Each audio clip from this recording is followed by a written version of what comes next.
ಇವತ್ತು ಬೆಳಗ್ಗೆ ಕೆಲಸ ಎಲ್ಲ ಮುಗಿಸಿ ಸಂಜೆ ಬೆಟ್ಟಕ್ಕೆ ಹೋಗಿದ್ ಬರೋಣ ಬಾ ಅಂತ ಕರ್ದ ಅಂದ್ಬಿಟ್ಟು ಬೆಟ್ಟಕ್ಕೆ ಬಂದ್ರೆ ಇಲ್ಲಿ ಬಂದು ನೋಡಿದ್ರೆ ಕಾರ್ತಿಕ್ ಮಾಸ ಮುಗ್ದಿದ್ದೆ ತಡ ಅರಕೆ ಇರೋರು ಅವಾಗ್ಲೇ ದೇವ್ರ ಸೇವೆ ಮಾಡಕ್ ಶುರು ಹಚ್ಕೊಬಿಟ್ಟವ್ರೆ. ಆಮೇಲೆ ಸಂಜೆನ ನೀನೇ ಬೆಟ್ಟದ ಮ್ಯಾಕ್ ಹೋಗಿದ್ ಬಾ ನಾನು ಬರಲ್ಲ ಅಂದ್ಬಿಟ್ಟು ಇಲ್ಲಿಂದಾನೆ ನಮ್ಮ ಬೈರಂಗ ಒಂದು ನಮಸ್ಕಾರ ಹಾಕ್ಬಿಟ್ಟು ಅಲ್ಲಿಂದ ದುರ್ಗದ ಕಡೆ ಹೊರಟ್ವಿ. ದುರ್ಗಕ್ಕೆ ಯಾಕೆ ಬಂದ್ವಿ ಅಂದ್ರೆ ನಮ್ಮ ಸಂಜಯ್ ಯಾಕೋ ತರಕಾರಿಗಳನ್ನ ತಗೋಬೇಕು ಅಂತ, ಅದಕ್ಕೆ ಇಲ್ಲೊಬ್ಬ ಪುಣ್ಯಾತ್ಮ ಆಟೋಗೆ ಲಗೇಜ್ ಹಾಕೊಂಡೋದ್ರೆ ಕಾಸು ಕೊಡ್ಬೇಕಾಯ್ತದೆ ಅಂದ್ಬಿಟ್ಟು ಸಿಮೆಂಟ್ ಹೊಡಿಯೋ ಗಾಡಿನೇ ಎತ್ತಾಕ ಬಂದ್ಬಿಟ್ಟವನೇ. ಹಾಗೆ ಇವತ್ತು ನಮ್ಮೂರಲ್ಲಿ ಅಯ್ಯಪ್ಪ ಸ್ವಾಮಿ ಮಾಲಾಧಾರಿಗಳಿಂದ ಅನ್ನದಾಸೋಹ ಕಾರ್ಯಕ್ರಮ ಇತ್ತು.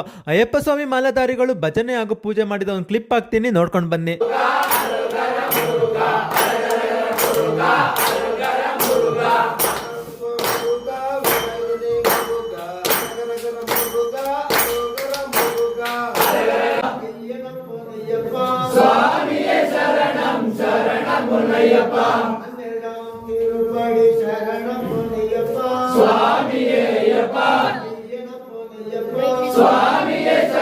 ಗಾಯ್ಸ್, ಇವಾಗ ಅಯ್ಯಪ್ಪ ಸ್ವಾಮಿ ಪೂಜೆ ಎಲ್ಲ ಆಯಿತು. ಪೂಜೆ ಎಲ್ಲ ಆದಮೇಲೆ ಬಂದಂತಹ ಭಕ್ತಾದಿಗಳೆಲ್ಲ ಅನ್ನದಾಸೋಹ ಬಡಿಸ್ತಾ ಇದ್ದಾರೆ.